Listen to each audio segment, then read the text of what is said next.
많이 무덥기도 하고 습하기도 하고 좀 더운 힘든 여름 시간들을 지나가고 있습니다. 뭐 겨울이 있었기 때문에 여름도 있는 거잖아요. 우리 인생의 시간들이 항상 보면 좋을 때도 있고 힘들 때도 있고 어려울 때도 있습니다. 그런데 그 모든 삶의 가장 중요한 열쇠, 승리와 가장 그 삶의 모든 것들의 중요한 키가 되는 역할을 하는 게 있는데요. 그게 바로 뭐냐면 같이 한번 고백해 보겠습니다. 감사, 찬양. 감사와 찬양이 굉장히 중요한 열쇠가 됩니다. 사실 감사와 찬양은 좀 다른 개념이긴 하지만 굉장히 비슷한 의미이기도 해요. 같이 연결이 되어 있어요. 감사하는 사람이 찬양할 수 있고요. 찬양하기 위해서는 반드시 감사가 전제가 돼야 돼요. 왜요? 감사와 찬양은 믿음의 눈으로 함께 하시는 그 주님을 볼 때만 감사할 수 있어요. 우리의 삶과 현실을 놓고 보면 감사하지 못할 때가 훨씬 많아요. 그런데 여러분, 우리가 예배를 드린다는 것은, 찬양을 한다는 것은 뭐냐면 살아계신 하나님이 여전히 지금도 신실하게 역사하고 계신다는 것을 믿음의 눈으로 보는 거예요. 여러분, 주님이 보이세요? 하나님 보이세요? 안 보여요. 우리 육신의 눈으로는 안 보이지만요, 그래서 육신의 눈으로 안 보이기 때문에 여러분, 우리 눈으로 보는 것만 보게 되면 감사가 안 나와요. 감사하기가 쉽지 않아요. 그런데 우리가 감사하기로 믿음으로 결정했다는 얘기는 믿음과 같이 연결되어 있기 때문에 믿음으로 함께 하시는 그 주님을 내가 신뢰하고 바라본다라는 거예요. 그리고 또한 그 주님 행하실 놀라운 일들을 볼 수 있기 때문에, 기대하기 때문에 뭐 하는 거냐면 찬양하는 거예요. 내가 예배 전에 예배를 시작하면서 아까 찬양했던 찬양 있잖아요. 모든 상황 속에서 주를 찬양할지라 내 마음이 확정되고 확정됐으면, 내 마음을 결정했다는 얘기예요. 시편의 다윗의 고백인데요, 이 다윗의 형편과 처지도 지금 감옥과 같은 굴에 갇혀가지고 목숨이 왔다 갔다 하는 그런 상황이에요. 근데 그때 뭐 하겠다고요? 모든 상황 속에서, 이 상황에서도 주님을 찬양하고 경배하겠다라는 거예요. 그 이유가 뭐예요? 그 상황에도 함께 하신 하나님이 그의 믿음의 눈에 보이기 시작한 거예요. 여러분, 감사와 찬양의 고백으로 여러분의 삶의 순간순간들을 바꿔가시는 여러분들 되시기를 주님의 이름으로 축복합니다. 왜요? 우리의 보이지 않는 싸움 가운데 있거든요. 우리의 삶의 순간순간들이 지금도 여전히 마찬가지고, 우리의 모든 삶의 순간마다 뭐 사람을 만나든 어떤 일을 하든 항상 보이지 않는 영적인 싸움 가운데 우리가 노출되어 있어요. 그 싸움을 진행하고 있어요. 에베소서 말씀에서 그 싸움을 혈과 육에 대한 싸움이 아니다, 정사와 권세와 어둠의 주관자들과 하늘에 있는 악한 영들과의 싸움이다라고 말씀하세요. 왜요? 빛의 자녀로 살아가는 우리들에게는요, 끊임없이 어둠의 권세가 우리를 항상 공격하고 달려들기 때문에 그래요. 여러분, 그 싸움에 승리하는 방법은 여러분 감사하고 찬양하시면 돼요. 감사하고 찬양하게 되면 그 순간에 함께 하시는 주님, 또 역사하실 그 주님을 온전하게 바라볼 수 있는 게 믿음의 눈들이 우리 가운데 회복되기 때문입니다. 여러분, 감사합시다.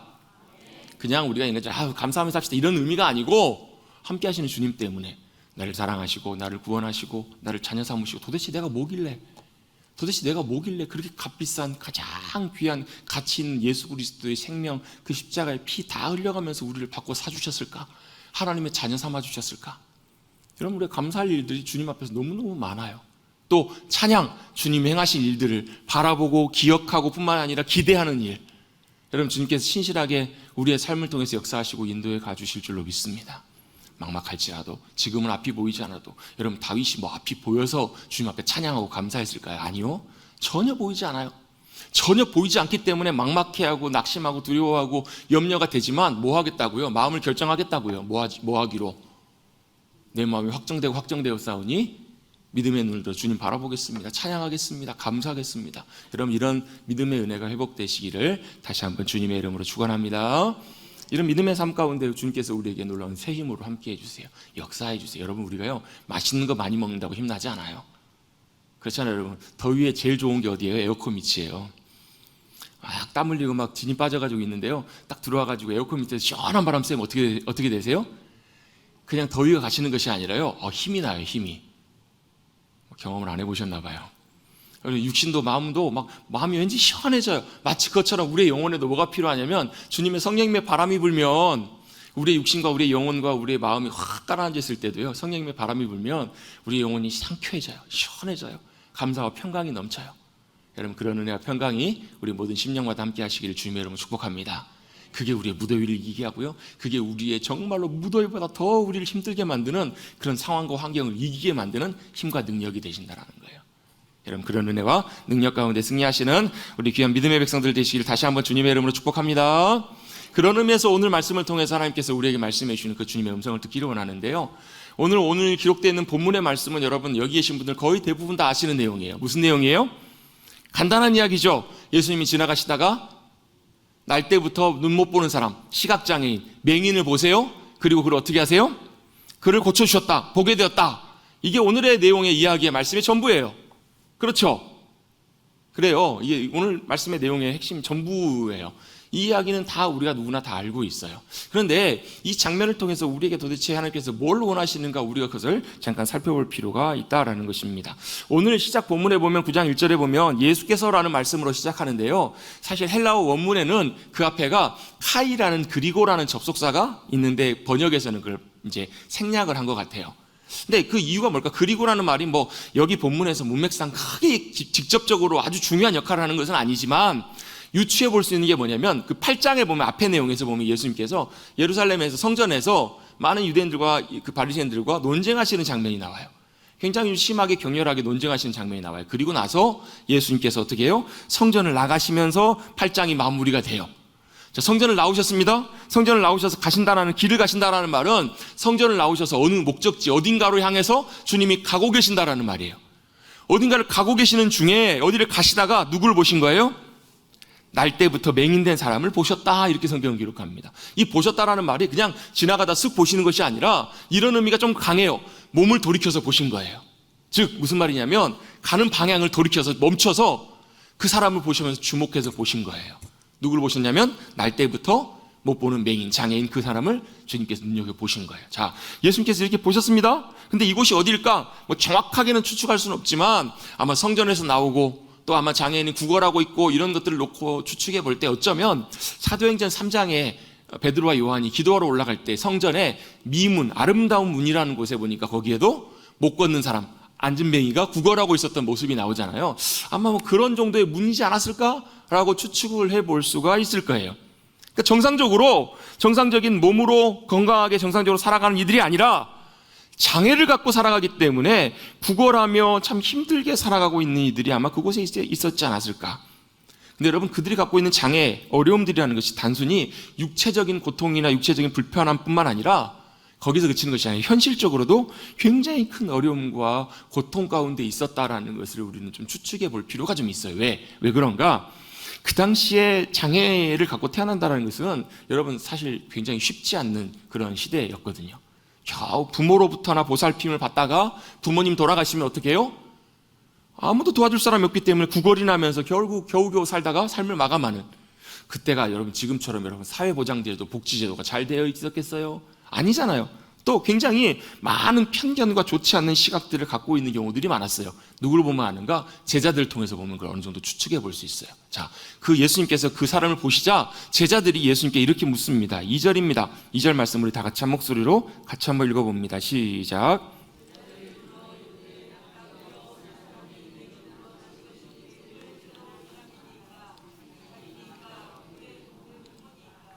아멘. 자, 제자들이 예수님께 이걸 궁금해합니다. 뭘 궁금해해요? 이 사람이 태어나면서부터 못 보게 된 것이, 장애인으로 태어난 것이, 맹인으로 태어난 것이 뭐 때문에요?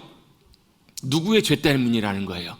부모의 죄 때문입니까? 아니면 자기의 죄 때문입니까? 자, 여기서 여러분, 이 제자들은 이미 전제하고 있는 게 있어요. 뭘 전제하고 있냐면 이 사람의 장애나 고통이나 어려움이나 이 문제의 원인이 뭐 때문이라고요? 죄 때문에 일어난 것이라고 아예 전제를 하고 있는 거예요. 이해가 되시죠, 여러분? 예? 여러분이 도와주셔야 설교가 빨리 진행된다는 걸 여러분 잘 아시면서 왜 그러실까? 자, 이 사람이 장애인으로 태어난 것, 문제와 고난이 있는 게 이 장애가 뭐라는 거예요? 죄 때문에, 죄에 대한 대가 때문에 그렇다라는 거예요. 이 장애가 저주나 잘못, 죄에 대한 대가 때문에. 그래서 여러분, 이런 사고방식들은 제자들뿐만 아니라 지금도 여전히 그렇게 생각하시는 분도 계시는데 옛날에는 더 했잖아요. 특별히 여러분 뭐 불교권이나 이런 뭐 힌두교, 뭐 윤회 사상을 믿는 사람들이나 이런 사람들에게는 이 사고방식이 굉장히 강해요. 그걸 뭐라고 해요? 업보라고, 업보. 카르마라고 하잖아요. 업보. 예전에 사람이 잘못한 그 죄가 있었기 때문에 이렇다라는 거예요. 그래서 심지어 동남아시아의 어떤 국가에 가보면, 불교 국가에 가보면 장애인, 특별히 뭐 맹인이나 이런 사람들과는요, 아이들 만나지도 못하게 해요. 옮는다고. 그리고 이 사람이 이렇게 잘못 태어난 것이 옛날에 그렇게 잘못해서 이런 사고와 이런 편견을 갖고 이 사람들을 대했다라는 거예요. 이미 제자들도 이렇게 대한 거예요. 여러분, 결국은 비참하게 육신의 장애 때문에 사실 제대로 살 수도 없는 이들에게 배려와 사랑이 아니라 오히려 더 큰 편견과 그런 어려움 때문에 삶에 참 큰 고난과 어려움으로 그 장애만으로도 자체적으로 힘들 텐데 여러분 사람들의 시선과 편견이 그들을 너무너무너무나 힘들게 했다는 것을 짐작해 볼 수가 있어요. 제자들도 이미 그렇게 단정하고 있으니까. 누구의 죄 때문이라고요? 아버지의 죄, 부모의 죄 때문입니까? 자식의 죄 때문에 이런 어려움이 생긴 것입니까? 이렇게 묻는 거니까요. 근데 성경을 찾아보면, 특히 베드로전서나 이런 말씀을 찾아보면 우리가 당하는 고난으로 한정짓지만 사실 이 질병과 뭐 장애, 고통, 아픔들도 다 고난의 범주 안에도 포함될 수 있겠죠. 이 고난의 원인을 한 3가지 정도로 대략 정리를 합니다. 어떻게 정리하냐면 첫 번째로는 그냥 당하는 고난이 있어요. 그냥 특별한 이유나 어떤 뭐 원인이 없이 그냥 당하는 고난이 있을 수 있어요. 여러분 병도 그렇잖아요. 질병도 그냥 아파요. 뭐 이유 없이 잘 모르게 그냥 아프고 고통당하고 어려움을 당하는 경우가 있어요. 두 번째로 어떤 고난이 있는가? 이 고난은 뭐냐면요, 내가 잘못해서 당하는 고난이에요. 내가 잘못해서 당하는 어려움, 내가 잘못해서 당하는 시험이나 고난, 이건 어때요? 맞아도 싸요. 예를 들면 이런 거죠. 뭐 가는데 마음에 안 든다고 그 사람을 함부로 때려요. 그 사람이 갖고 있는 뭐 귀중한 거 내가 갖고 싶다고 함부로 뺏어요. 이러면 어떻게 돼요? 붙잡혀서 그것에 대한 대가로 감옥에 가야 되는 거예요. 이게 뭐예요? 내가 잘못했기 때문에 당하는 당연한 고난이고 아픔이에요. 여러분 질병도 마찬가지입니다. 질병도요, 내가 잘못해서 질병을 겪기도 해요. 그만 먹어야 되는데 더 먹고 싶어서 많이 먹으면 어떻게 돼요? 배탈 나요. 한 20년 전쯤인가 제가 섬기던 교회, 20년 좀 안 됐군요. 제가 섬기던 교회에 제가 담당하는 부서의 부장 집사님이 그 당시에 40대 초반이셨는데 이제 좀 병이 좀 몇 가지가 있었어요. 그 중에 하나가 이제 당뇨 같은 병이 있었는데 저한테 언젠가는 와갖고 이렇게 얘기하시는 거예요. 전사님, 제가요 정기적으로 병원에 가서 의사 선생님 만나 뵙고 뭐 진단을 하고 약을 받아오는데요, 기가 막히게 문만 열고 얼굴만 딱 내밀고 들어가면 의사 선생님이 바로 한다라는 거예요. 뭐요? 선생님, 이번 주에 운동 안 하셨죠? 이번 주에 식단 조절 안 하시고 함부로 막 드셨죠? 이걸 기가 막히게 한다는 거예요. 왜 그래요? 그 조절 안 하면 티가 나거든요. 물론 뭐 그 전에 뭐 혈액 검사를 했을 수도 있고 뭐 혈당 치수를 쟀을 수도 있겠죠. 근데 여러분 기가 막히게 알아요. 그러면서 갔다 오면 맨날 혼나고 온다는 거예요. 아니 여러분, 돈 내고 내가 가서 진료받는데 왜 혼나고 와야 돼요? 안 그래요 여러분? 왜 돈 내고 혼나요? 좀 억울하잖아요 어떻게 보면. 근데 사실 그 말이 맞기 때문에 할 말이 없는 거예요. 왜 그래요? 의사 선생님의 지시와 그대로 하지 않으면 내 건강에 문제가 생겨요. 내가 아파요. 심지어는 그것 때문에 심각한 결과를 나타낼 수 있는, 병이 커져서 문제가 더 심각해지기도 해요. 여러분 왜 그래요? 내가 잘못하고 내가 그 문제를 관리하지 않으면 내가 아플 수 있기 때문에 그래요. 질병의 원인이 누구에게 있는 거예요? 나에게 있을 수 있는 거예요. 다 내 잘못 때문에 질병이 생기는 그런 경우들도 있어요. 근데 여러분 이것에서 조금 더 나가서 여러분 동서양을 막론하고 이런 것들 때문에 상당히 지배적으로 이런 사고방식들이 강하다라는 거예요. 당시 잘못했으니까 그런 정평과 고난과 어려움이 생긴 거야. 마치 뭐처럼? 인과응보처럼. 이렇게 사람들의 생각 속에 이런 의식과 편견을 갖는 경우들이 참 많이 있다는 거예요. 그런데 중요한 건 이 3번째예요. 이 고난과 질병도 마찬가지지만 이 문제의 3번째 원인이 있는데, 이 3번째 원인 이유가 뭐냐면 바로 뭐냐면, 이유가 뭐예요? 오늘 예수님께서 하신 말씀에도 그 답이 나와요. 3절입니다. 3절 같이 한번 읽어볼까요? 3절 시작.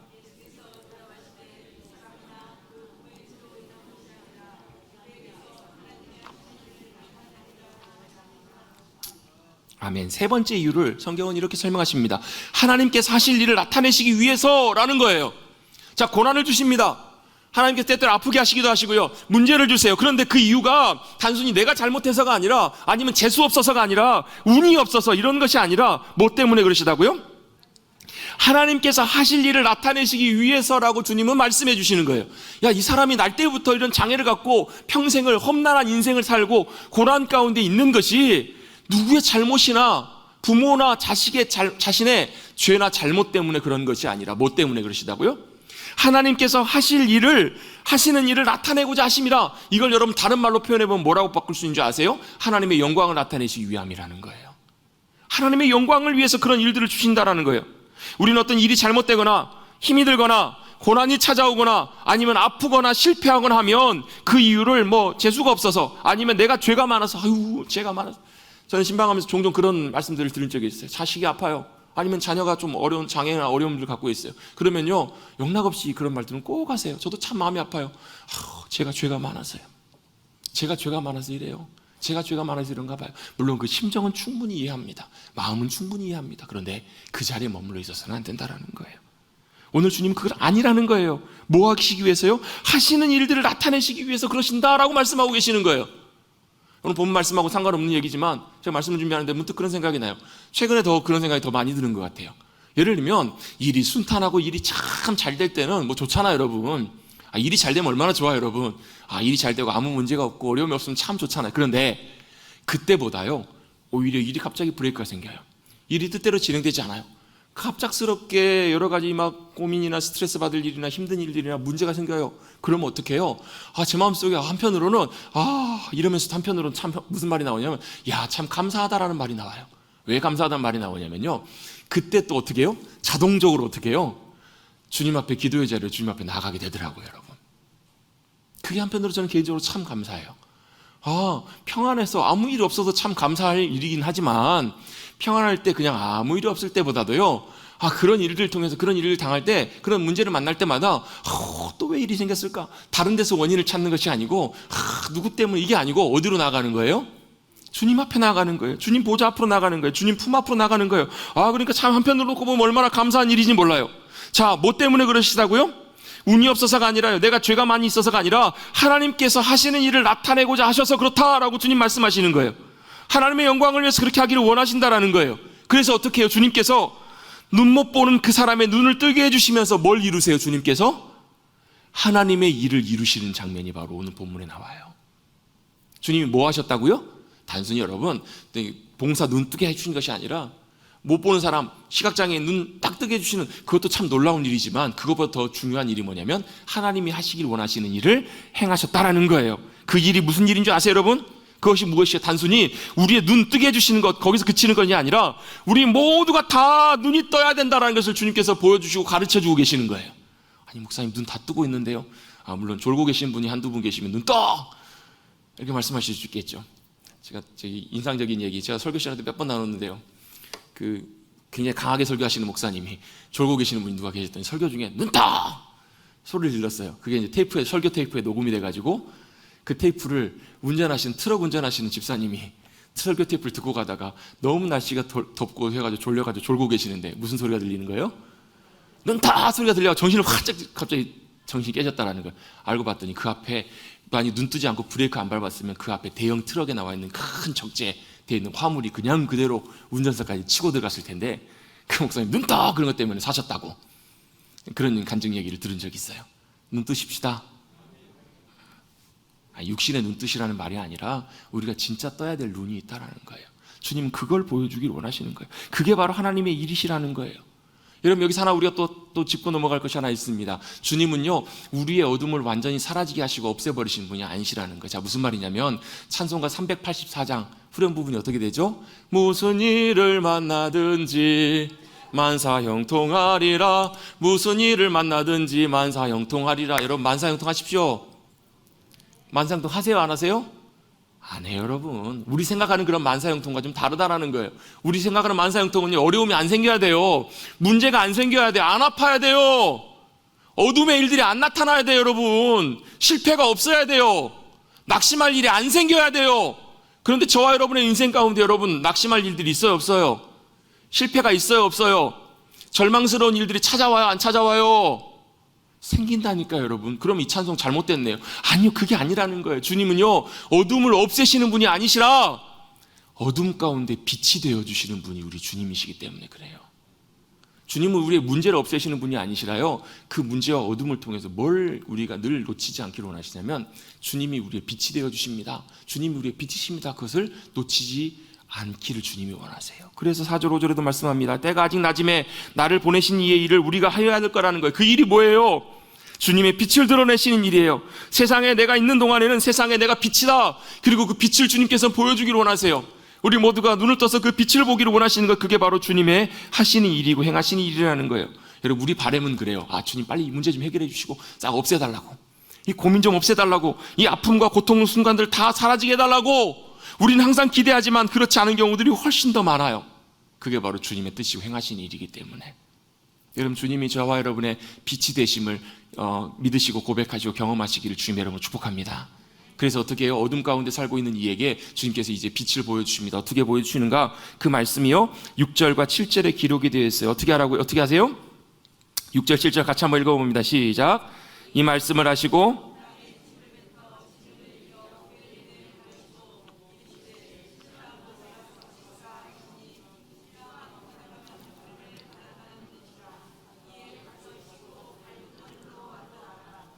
아멘. 자, 어떻게 돼 있어요? 주님이 침을 뱉어가지고 흙을 이기셔서 눈에 바르시고 실로암에 가서 씻으라. 실로암에 가서 씻었더니 눈이 떠졌더라. 그럼 굉장히 단순해요. 굉장히 진술이 심플합니다. 간단합니다. 그렇지 않으세요, 여러분? 여러분 생각해 보세요. 태어날 때부터 못 보던 사람이 있었는데 갑자기 기적적으로 눈을 뜨게 됐어요. 보게 됐어요. 그럼 얼마나 놀랄 일이에요, 여러분. 여러분의 일이 아니니까 안 놀라시지. 여러분이 만약 그런 일을 경험해 봤다고 생각해 보세요. 평생 한쪽 다리를 못 쓰시는데 갑자기 여러분 막 다리가 맞아 떨어지고 막 회복이 되기 시작해요. 여러분 그 얼마나 놀랄 일이에요, 여러분. 요즘으로 말하면 막 세상에 이런 일이 나갈 일이에요. 요즘처럼 막 인터넷 발달되고 막 SNS 발달되면요 아마 막 그거 봤어 하면서 막 여기저기 아마 막 다 이런 일들이 일어날 거예요. 실제로 그럴 거 아니에요. 놀라운 일이 일어났으니까. 그렇잖아요, 여러분. 근데 성경은요 생각보다 굉장히 간단하게 단순하게 심플하게 딱 두 절로 설명해요. 예수님께서 바르셨다, 가라고 하셨다, 갔다, 씻었다, 나았다. 왜 그럴까요? 그게 사실이기 때문에 그래요. 그게 그냥 있는 그대로 사실이기 때문에 굉장히 간단하게 기술이 돼요. 여러분 그거 아세요, 여러분? 뭔가 조금 더 사람들에게 어필하기 위해서는요 그 표현이나 말이나 내용들이 어떻게 돼요? 좀 더 과장돼요. 조금 더 힘이 들어가고 조금 더 이렇게 막 부풀리는 경우도 굉장히 많잖아요. 그래서 여러분 얼마나 재밌게 읽고 감동적으로 읽었던 책 있잖아요. 심청전 보세요. 얼마나 극적이에요. 얼마나 참 감동적이고 놀라워요. 딸 심청이가 눈 못 보는 아버지 신봉사의 눈을 뜨게 하기 위해서 뭘요? 공양미 상백석을 어디서 구해요? 할 수 없어서 자신의 몸을 팔아가지고 인당수에서 자신의 몸을 던지면서 공양미 300석을 바쳤더니 아버지 눈이 어떻게 돼요? 눈이 뜨게 돼요. 온 나라가 들썩들썩했을 거 아니에요, 여러분. 얼마나 여러분 극적이에요. 얼마나 여러분 참 막 드라마틱하게 표현이 돼요. 근데요, 주님이 역사하신 일들은 굉장히 단순해요. 왜요? 그건 여러분 극적으로 막 부풀릴 일도 아니고요. 그게 사실이기 때문에 그래요. 주님 행하신 놀라운 기적과 역사하심들은요 그냥 있는 그대로가 팩트고 사실이에요. 왜요? 그거 충분히 가능하신 주님이시기 때문에 그래요. 그게 여러분 놀라운 일이 놀라운 일이긴 하지만 그게 주님 입장에선 당연한 일이세요. 에이 어떻게 그게 말이 돼?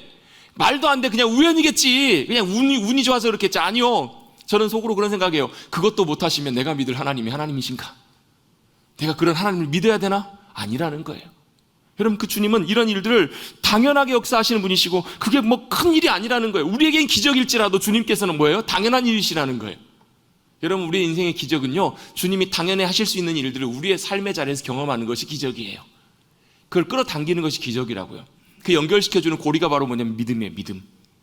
믿음의 삶을 통해서 그 놀라운 기적과 역사하심들을 일으켜요. 참 저는 순간순간마다 큰 것 아닐지라도 작은 것일지라도 그런 놀라운 역사하심들과 은혜들을 주님께서 경험하게 하신 경우들이 좀 참 많아요.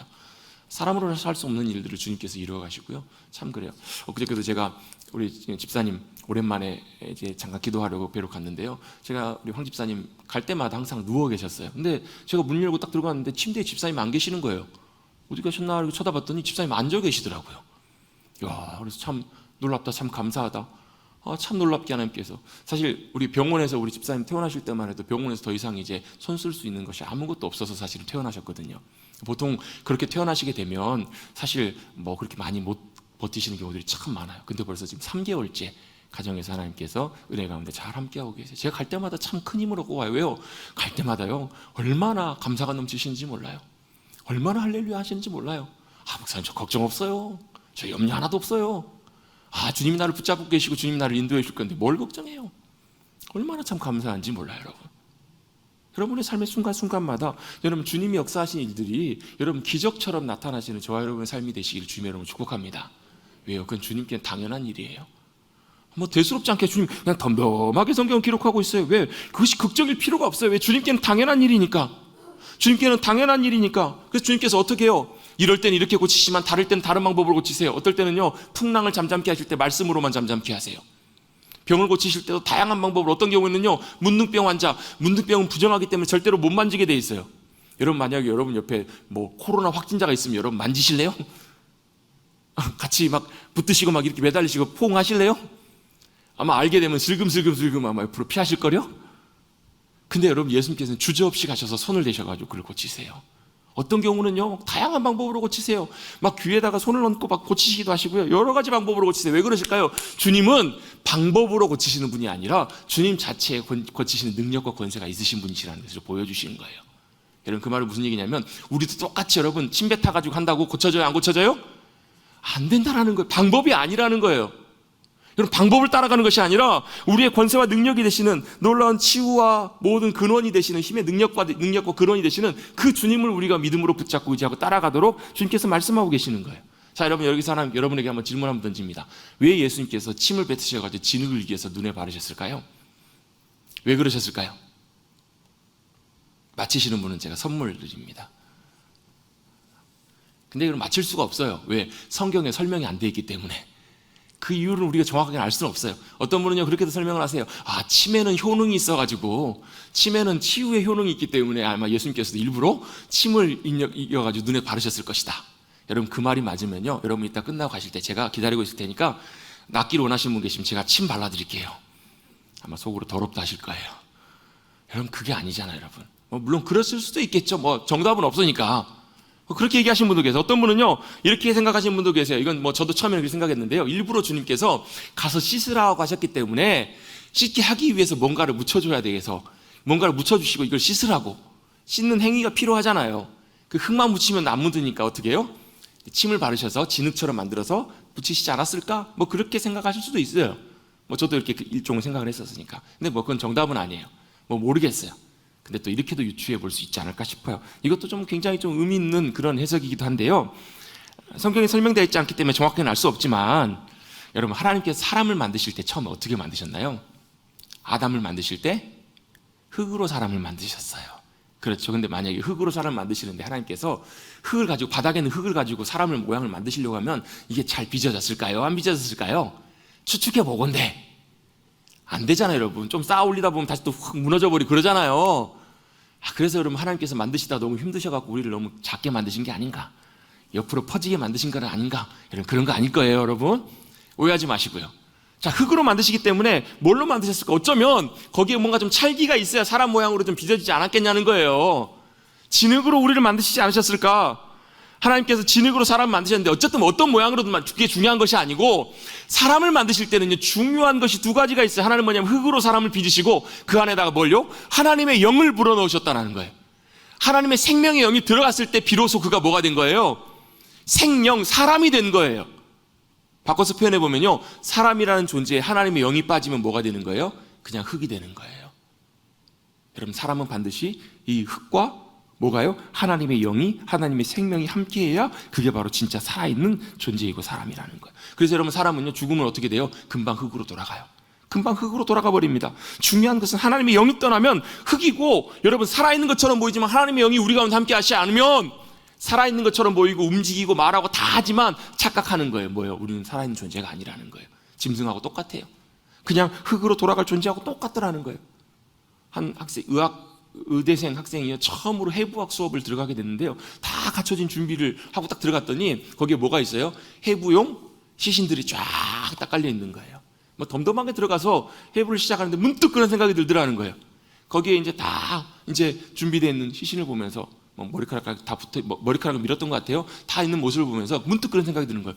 이 사람도 얼마 전에는, 몇 년 전에는, 오래 전에는 살아 있었을 때 우리와 똑같은 존재였을 텐데, 다 가르고 해봤더니 그냥 아무것도 아닌 거예요. 그냥 무덤덤한 그런 시신으로만 남았던 거예요. 이 사람도 아마 평생 살아가면서 맛있는 거, 좋은 거 많이 먹었을 것이고, 좋은 옷도 입었을 것이고, 열심히 아마 이렇게 살았겠지라는 문득 생각이 들더라는 거예요. 그러면서 동시에 드는 생각이 뭐냐면, 그런데 나는 내가 살아있는 것처럼 보이지만 나도 금방 어쩌면 이 자리에 갈 텐데, 나는 도대체 무엇을 위해서 어떻게 살 것인가, 그런 고민과 생각들이 문득 들더라는 거예요. 여러분, 사람이 살아있는 것처럼 보이지만요, 하나님의 영이 함께 하시지 않으면 그 살아있는 존재가 아니에요. 바꿔서 표현해 보면, 하나님의 영이 우리 가운데 함께 하시면 그것은 살아있는 존재가 되는 거예요. 여러분, 저와 여러분의 하나님의 영이 없으면 뭐가 똑같냐면 흙덩어리. 뭐라고요? 흙덩어리라고. 흙덩어리. 무슨 흙덩어리? 좀 키 큰 흙덩어리, 좀 키 작은 흙덩어리, 좀 비싼 옷 두르고 다니는 흙덩어리, 아니면 좀 못 사는 흙덩어리, 잘난 흙덩어리, 못난 흙덩어리, 돈 많이 갖고 있는 흙덩어리, 돈 없어서 쩔쩔맨 흙덩어리, 다 뭐예요? 다 똑같은 흙덩어리라고 여러분. 하나님의 영이 함께 하시지 않으시면 다 똑같은 별 볼 일 없는 흙덩어리에 불과하다라는 거예요. 근데 우리는 부단히 노력해요. 무슨 노력을 해요? 이 흙덩어리에다가 뭐라도 하나 더 걸쳐보려고, 이 흙덩어리를 위해서 뭐라도 좀 잘 꾸며보려고, 명품을 두르고 최고로 좋은 것을 먹고 있다고 할지라도 여전히 흙덩어리라는 거예요. 여러분, 그거 자체가 나쁘다는 것이 아니에요. 중요한 것은 뭘 잊지 말아야 된다고요? 저와 여러분이 흙덩어리라는 것을 잊지 말아야 된다는 거예요. 사는 날 동안 잘 몰라요. 근데 언제요? 죽음 앞에 섰을 때는 아, 그렇구나, 내가 흙이구나. 그때 여러분, 우리 안에 계시는 하나님의 생명의 영이 우리 가운데 함께 하셔서 흙임에도 불구하고 절망치 않고 소망 가운데 나가시는 저와 여러분 되시기를 주님의 이름으로 축복합니다. 여러분, 요즘 전주박물관에서 이집트 무슨 뭐 유물전 그런 걸 한대요. 가보지는 못했지만 이집트 유물전 하면 아마 제 추측에 꼭 아마 뭐가 빠지지 않았을까요? 미라가 빠지지 않지 않았을까 싶어요. 건조한 지역이기 때문에 사람이 죽었는데 사람이 썩지 않고 그 형체가 그대로 남아있는 거예요. 여러분, 미라를 보시면 무슨 생각이 드세요? 무슨 생각이 드세요? 똑같이 여러분, 심지어 어떤 미라는요, 머리카락까지도 있는 미라도 있어요. 치아도 다 있는 미라도 있고요. 사람 형체가 그대로 다 보존되어 있는데 미라를 보시면 어떠세요? 섬뜩하지 않으세요? 좀 뭔가 흉측하지 않으세요? 여러분, 그걸 보면서 여러분, 우리는 뭘 봐야 되냐면요, 우리 모두에게는 하나님의 영이 필요합니다. 하나님의 생명이 필요합니다. 하나님이 함께해 주셔야 되는 존재입니다라는 것을 여러분 꼭 기억하셔야 된다는 거예요. 여러분, 저와 여러분은 흙덩어리입니다. 주님께서 진흙을 발라주실 때 어쩌면 주님께서 그걸 연상하시고 그걸 보게 해주시기 위함이지 않았을까 추측해 볼 수 있어요. 네가 흙이다. 그리고 뭐가 필요하다? 이 맹인은 흙을 발라주시면서 이제는 뭐가 필요해요? 그에게는 온전케 함의 은혜가 필요한 거예요. 보지 못하기 때문에 보는 은혜가 필요해요. 그 장애로 인해서 태어나면서부터 원치 않는 얼마나 많은 큰 어려움과 문제를 겪었을까요? 저주받았다, 참 운도 없다, 불행하다, 단정졌을지도 몰라요. 평생 어쩌면 그는 원망하며 살았을지도 몰라요. 내가 이것 때문에, 또 우린 그렇잖아요. 내가 저 사람 때문에, 내가 저 인간 때문에, 저 상황 때문에. 여러분, 끊임없이 여러분 여러 가지 원망의 이유들을 찾으려면 한도 끝도 없어요. 또 때때로 우리 아까 제자들이 얘기했던 것처럼 누구 때문에 죄의 벌을 받아서 저주받아서 저런다. 그런데 겨우 밑바닥까지 살아가는 인생 가운데 주님께서는 깨닫게 하시는 거예요. 뭘요? 너에게도, 우리 모두에게도 다 온전케 하시는 하나님의 은혜가 필요하다라는 거예요. 눈을 뜨게 되는 은혜뿐만 아니라 우리 육신의 눈만 떠지는 것이 아니라 진짜 바로 뭐라는 거예요? 하나님의 영이, 하나님이 우리에게, 하나님의 생명이 우리 가운데 필요하다라는 것을 이 사람은 절실하게 깨달을 수밖에 없는 거예요. 왜요? 자신의 인생에 결함이 있거든요. 자신의 육체의 결함을 갖고 살아가거든요. 그래서 사도 바울은 이렇게 얘기해요. 말씀에 뭐예요? 약할 때 오히려 강합니다. 그게 뭐예요? 내가 강한 줄 아는 사람들은요, 내가 약한 존재인지를 몰라요. 내가 별 부족함 없이 살아가는 사람은요, 내가 흑인 존재를 깨닫지 못하고 살아갈 때가 훨씬 많아요. 왜? 잘 사니까 나름.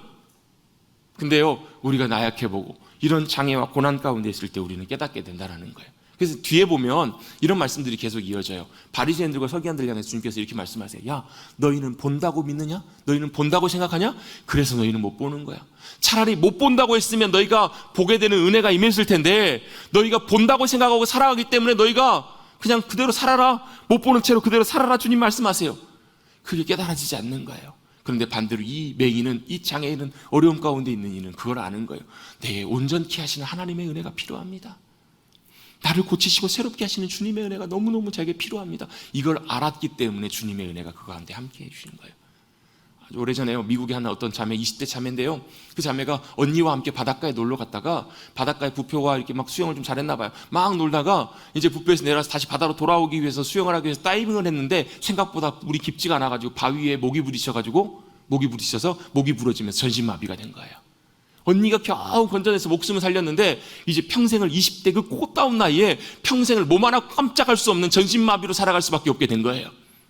그런데 그 가운데 참 절망하고 낙심하다. 여러분 생각해 보세요. 20대 정말 꽃다운 나이에 손가락 하나 움직일 수 없는 그런 전신마비가 찾아왔다? 이건 여러분 얼마나 진짜 운이 없는 거예요. 불행한 거예요. 여러분 인생 끝내도 여러분 더 이상 할 말이 없잖아요. 근데 그때 하나님께 참 감사하게도 여러 사람들을 통해서 하나님의 은혜와 사랑을 알게 하시고 하나님의 사랑의 손길을 통해서 그가 사실 새롭게 눈이 띄어지기 시작했어요. 보이기 시작했어요. 삶을 다시 보기 시작했어요. 그리고 나서 나중에 그 자매가 하는 간증의 고백이 뭐냐면, 제 인생에 있어서 가장 행복하고 복되고 의미 있는 순간이 바로 내가 전신마비가 되는 그날이었습니다 라고 얘기를 해요. 여러분, 이게 말이 안 되는 일이잖아요. 근데 뭘요? 그는 전신마비가 되면서 그의 삶의 큰 문제나 상황 속에서 뭘 깨닫게 되는 거예요? 나의 온전치 못함을 통해서 주님의 은혜가 우리에게 얼마나 소중하고 필요한지를 깨닫게 된 거예요. 제가 재작년인가 3년 전인가 2년 전인가 한번 소개했던 책인데요, 한 자매가 있어요. 10대 때 병원에서 진단을 잘못해가지고 치료를 잘못하면서 폐 기능이 망가졌어요. 20대 초반에는 자가호흡 기능이 완전히 멈춰졌어요. 그래서 산소호흡기로도 안 돼요. 왜냐하면 산소호흡기는 압력이 너무 세기 때문에 심장에 무리가 가서 이걸 장기간 사용할 수가 없어서 사람이 직접 호흡을 할 때마다 이게 눌러줘야 되는, 이걸 엠브라고 하나요? 이거 여러분 아시죠? 이렇게 둥그렇게 생겨가지고 눌러주는 거. 이걸 한순간 한순간 매 숨 쉴 때마다 이걸 해줘야 살아갈 수 있는 거예요. 24시간. 매 숨 호흡마다. 여러분 보세요. 10대, 20대 지나면 20대 초반에 사진 보면 되게 외모도 되게 예쁘게 생겼어요. 여러분 얼마나 절망적인 일이에요. 얼마나 낙심될 만한 일이에요. 부모님이 처음에 이 상황을 만나게 됐을 때 부모님이 밤새도록 24시간 자면 안 되니까, 왜냐면 이걸 멈춘 순간에 숨이 끊어지니까요. 생명이 끝나니까. 이거 하다가 아침에 또 교대해가지고 부모님 교대해가지고 가는 길에 피곤해가지고 교통사고가 나기도 하고. 여러분 엎친 격으로 얼마나 답답하고 낭망스러울 일이냐고. 여러분 이게 답답할 일이냐고. 근데 그때 감사하게 참 그 사랑하는 교회 지체들이, 청년들이 함께 또 기도하기 시작하면 조를 짜가지고 서로 시간별로 돌아가면서 2시간 3시간씩 와가지고 24시간 이렇게 채워주는 거예요. 그리고 나서 그 자매가 깨닫게 되고 나중에 썼던 책 제목이 이거예요. 숨 쉬지 못해도 괜찮아. 여러분 숨 쉬지 못하면 죽잖아요, 여러분. 근데 왜 숨 쉬지 못해도 괜찮아요? 제가 생각해 볼 때는 이게 아마 이런 제목이지 않을까 싶어요. 내가 스스로 숨 쉬지 못해도 괜찮아. 왜요? 하나님의 사랑의 손길이 많은 사랑의 사람들의 손길들을 통해서 24시간 365일 매 숨을 쉴 때마다 뭘요? 내가 하나님의 은혜로 숨 쉬고 있습니다. 이걸 깨닫게 하시더라는 거예요. 한순간도 내 숨쉬는 하나의 호흡 하나도 하나님의 은혜와 도우심 없이는 살 수가 없습니다. 그것을 정말로 절박하게, 절실하게, 진실하게 깨닫게 하시는 그 하나님의 사랑과 은혜를 경험하고 살아가기 때문에 아마 그녀가 그렇게 책을 쓰지 않았을까. 진짜 밝아요. 여러분 이런 눈이 열려지시는 저와 여러분 되시기를 주님의 이름으로 축원합니다.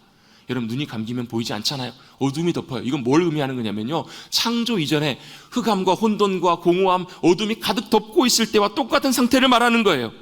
여러분 하나님께서 이 상황 속에서 뭘 하셨냐면 하나님의 창조 역사를 시작하시면서 빛을 선포하세요. 빛을 명령하세요. 빛이 있으라 말씀하세요. 그게 바로 뭐냐면 주님의 창조의 역사예요. 그런데요, 그 주님의 창조의 역사가 지금을 살아가는 저와 여러분에게도 똑같이 다시 필요하다라는 거예요. 재창조의 은혜가 필요해요. 이게 뭐예요? 주님의 만지심이에요. 주님의 고치심이에요. 주님이 다시 우리를 어루만져주시면서 우리를 뭘요? 다시 회복시켜 주시는 거예요. 지릴과 같은 우리에게는 주님의 만지심이 필요해요. 다시 회복시켜 주신 주님의 은혜가 우리 가운데 임할 때, 그래야 우리가 다시 보게 되는 거예요. 다시 보이게 되는 거예요. 뭐가요? 우리의 영혼을 위해서 주님이 필요합니다. 우리의 영혼을 살리시고 우리의 영혼을 일어나게 하시는, 우리의 삶을 주관하시고 붙잡고 계시는 놀라운 주님의 능력의 손길이, 역사하심의 신실하심의 손길이 바로 보이는 눈이 그제서야 열린다라는 거예요. 여러분 그 눈이 열리시는 저와 여러분 되시기를 주님의 이름으로 축복합니다. 왜 우리 눈이 안 열리는가? 여러분 다 눈 뜨고 계시잖아요. 근데 왜 그게 안 보이는 줄 아세요? 우리의 영혼 가운데 가려지는 것들이 있거든요. 가장 대표적인 것이 죄예요.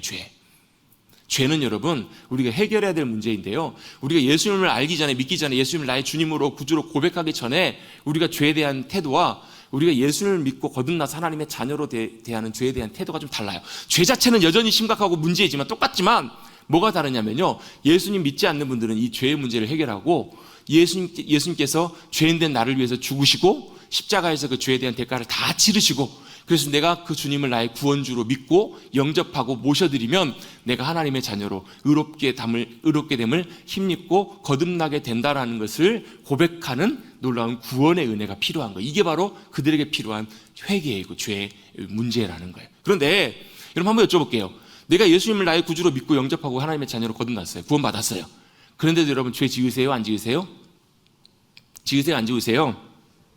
지으시잖아요. 어떻게 하실래요, 여러분?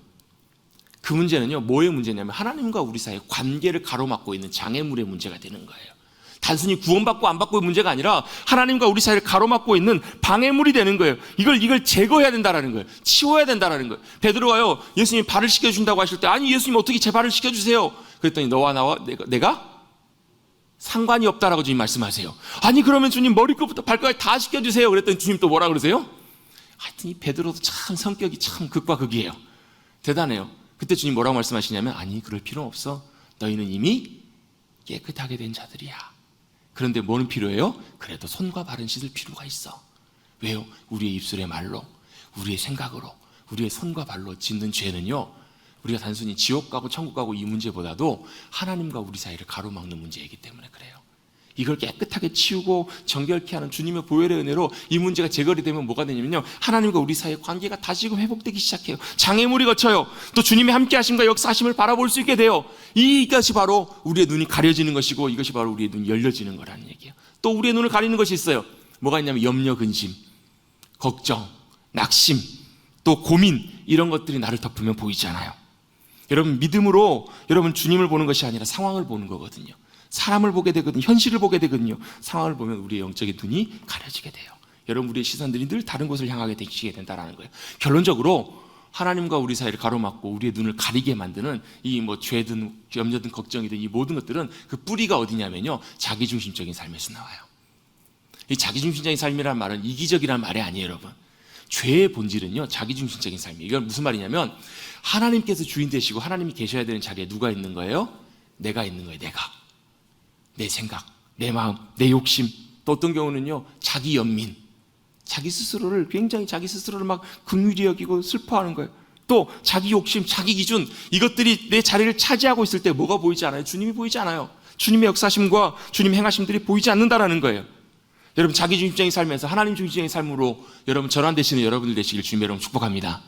이것도 사실 나누려면 굉장히 많이 나눠야 되기 때문에 오늘 생략합니다. 중요한 것은 뭐냐면 내가 늘 자기중심적인 삶 가운데 있을 때 보이지 않아요. 가려져요. 또 어떻게 해요? 늘 낙심하고 절망하고 고민하는 그 자리 가운데 늘 우리가 향하지 있는다라는 거예요.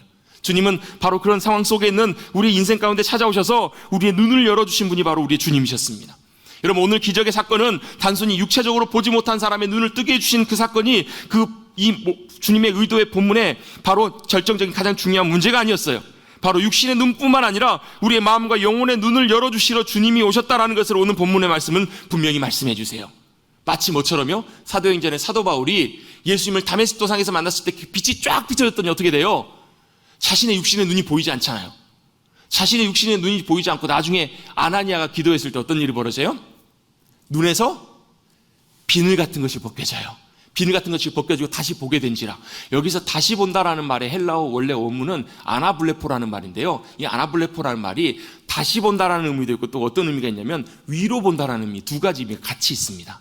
사도 바울이 이제 더 이상 뭘로 보게 되는 거예요? 자신의 육신의 눈은 가려지고 이제 보이지 않고 뭘로요? 영적인 눈으로, 영혼의 눈으로 이제는 다시 보는 거예요. 뭘요? 세상을, 주님을 바라보면서. 이게 바로 여러분 우리의 눈이 열려지는 거예요. 여러분, 비늘이 벗겨지기를 주님의 이름으로 축복합니다. 며칠 전에 저희 아이가 저희 엄마 핸드폰을 빌려가지고요, 자기 영상을 좀 찍고 편집을 해야 되겠다 가져갔어요. 가져가서 나중에 저희 아내와 뭘 찍었는 거 봤더니요, 깜짝 놀랐어요. 처음에는 무슨 요즘 ASMR이라고 하잖아요. 소리 바싹바싹 내가지고 이렇게 막 귀를 자극하는 그런 게 있어요, 여러분. 아무튼 그 애들은 아무튼 참 좋아해요. 막 그런 걸 찍더니 나중에 막 한참 찍더니 뭐 하냐면 빨간색 입술 바르는 립글로즈 있잖아요. 이걸 가지고 앞에다 카메라에 벅벅벅 칠하는 거예요, 핸드폰을. 여기 어떻게 돼요? 빨갛게 되잖아요. 그리고 나서 면봉으로 이걸 지우는데 여러분 이게 깨끗하게 지워져요? 안 지워져요? 안 지워지잖아요. 흔적도 남잖아요. 그러면서 깜짝 놀라고 이게 도대체 무슨 짓을 한 거야? 막 이렇게 화를 내면서 보는데 나중에 그걸 막 다 이렇게 하더니 안 지워지잖아요. 근데요, 마지막에 반전이 있었어요. 무슨 반전이 있었냐면 다 그걸 하고 나서 마지막 영상 끝에 뭐 있냐면 테이프를 싹 떼내는 거예요. 이해가 안 되신 분을 위해 설명해 드립니다. 카메라 위에다 테이프 비닐을 붙여놓고 거기다 그렇게 하고 이걸 싹 벗겨낸 거예요. 만약에 안 그랬었으면 아마 등짝을 맞았을 텐데. 여러분, 이게 싹 벗겨지는 거예요. 가리고 있는 것, 지저분한 그 모든 것들이 싹 벗겨지는 게 바로 주님이 우리의 눈을 새롭게 하시는 주님의 은혜라는 거예요. 여러분, 이런 것들이 성경에 보면 너무너무 많이 나와요. 게하시가, 엘리사의 종이었던 게하시가 자신들을 잡으러, 엘리사를 잡으러 온 아람 군대가 도단 성벽을 둘러싸고 있을 때 두려워해요, 염려해요, 걱정해요. 주인님 큰일 났어요. 우리 어떻게 해요? 그때 엘리사는 전혀 요동치 않으면서 이렇게 얘기합니다. 걱정하지 마라. 우리를 잡으러 온 저들보다 우리와 함께한 군대가 훨씬 더 많다라는 거예요. 왜요? 그러면서 이렇게 기도합니다. 주님, 저 종의 눈을 열어서 보게 해주십시오. 그랬더니 뭐가 보여요? 하나님의 천군천사와 하나님의 역사하심의 놀라운 일들이 보여지잖아요. 그게 바로 우리의 눈이 열려지는 거예요. 아브라함이 여러분 믿음으로 순종했을 때 뭐가 보게 해주세요? 보이지 않았던 그 제단 바로 옆에 있었던 준비된 어린 양 여호와의 일의 은혜를 경험해요. 다윗이 보이지 않았던 그 삶의 순간 속에서, 그 동굴 속에서 낭망하고 절망하고 있다가 그때 뭐가 보여요? 주님의 놀라운 함께 하신 거, 역사하심이 보여요. 그게 바로 눈이 떠지는 거예요. 여러분, 눈이 뜨이시는 여러분 되시길 주님 여러분 축복합니다. 우리는 보통 이렇게 얘기하잖아요. 저 사람은 투자에 눈이 떴어. 그 말은 무슨 말이에요? 투자에 대한 안목이 이제 보인다는 거잖아요. 저 사람은 부동산에 눈이 떴어. 제가 아주 오래전에 제 친척 댁에 한번 방문했는데요. 저희 외삼촌이 그때 가족 행사가 있어가지고 식사를 준비해 놓으시면서 특별히 부탁해가지고 단골 횟집에다 부탁해서 자연산 회를 떠오셨다라는 거예요. 그 이전까지는 회도 많이 안 먹어봤을 뿐더러 회 맛을 무슨 맛으로 먹었냐면 초장 맛으로 먹었거든요. 근데 그때 자연산 회를 맛보고 나서 뭐에 눈이 떴을까요? 회에 눈이 떴어요. 그다음부터는 지금도 또 침이 고이네요. 얼마나 맛있게 회를 좋아하게 되는지 몰라요. 그게 바로 눈이 뜨이는 거예요. 뭐가 보이는 거예요? 주님이 보이는 거예요. 주님의 역사하심이 보여요. 단순히 오늘 본문에서 맹인은 눈이 떠지는 육체적인 경험을 경험했지만 그거보다 더 귀한 것은 뭐냐면요, 이제 주님이 보이기 시작한 거예요. 영혼의 눈이 떠지면요, 근데 그때는 목사님 예수님이 계셨잖아요. 근데 지금은 안 계시잖아요. 아니요, 지금은 눈에 보이시지 않지만 우리와 함께 하신 성령님이 함께 하십니다. 함께 하신 성령님이 보이시고요, 성령님의 역사하심, 그래서 신실하게 여전히 우리의 삶을 붙잡고 계시는 주님의 손길이 보이기 시작한다면 여러분, 우리는 눈을 뜨고 살아가는 것과 똑같다라는 거예요. 여러분, 오늘 본문의 말씀을 좀 정리하면서 이렇게 마무리를 하려고 합니다. 여러분, 우리는 눈에 뜨이면 보이게 되는 것들이 너무너무 많아요. 공기는 보이지 않지만 꼭 필요하잖아요. 그런 것처럼 우리는 꼭 필요한 것들, 붙잡아야 되는 것, 없으면 죽는 그런 것들이 있어요. 바로 주님이 우리에게 필요하다라는 거예요. 그럼 세 가지로 정리합니다. 우리는 여전히 연약한 존재이고 눈을 떠야 되는 진흙과 같은 존재임을 인식하십시오.